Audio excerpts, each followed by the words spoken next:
একদিন এক ছাত্র তার উস্তাদকে প্রশ্ন করলেন, উস্তাদ, দাজ্জালের কপালে কাফের লেখা থাকবে, তারপরেও মানুষ কেন দাজ্জালের অনুসরণ করবে?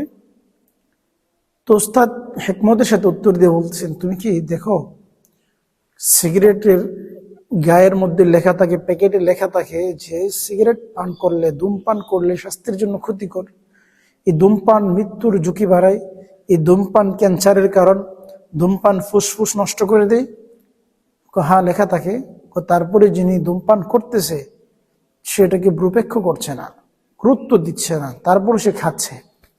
ঠিক তদ্রুপভাবে দাজ্জালের কপালে কাফের লেখার পরেও, লেখা থাকার পরেও কিছু কিছু মানুষ এই লেখাকে গুরুত্ব দিবে না, বরং সে দাজ্জালের অনুসরণ হয়ে যাবে, দাজ্জালকে সে খোদা মেনে ফেলবে। নাউজুবিল্লাহ। এজন্য আল্লাহ রাব্বুল আলামিন বলেন, ওয়ামান লাম ইয়াজআলিল্লাহু লাহু নূরান ফামা লাহু মিন নূর। আল্লাহ তাআলা যদি কারো কাছ থেকে আলো অর্থাৎ হেদায়েতের নূর উঠিয়ে নেন, তার কাছ থেকে ছিনিয়ে নেন, কে আছে তাকে হেদায়েত দিবে? কে আছে তাকে সত্যটা দেখাবে? কেউ নেই। এজন্য দাজ্জালের কপালে কাফের লেখা থাকার পরেও মানুষ দাজ্জালের অনুসরণ করে ফেলবে। আল্লাহ তাআলা আমাদেরকে দাজ্জালের ফিতনা থেকে হেফাজত করুন।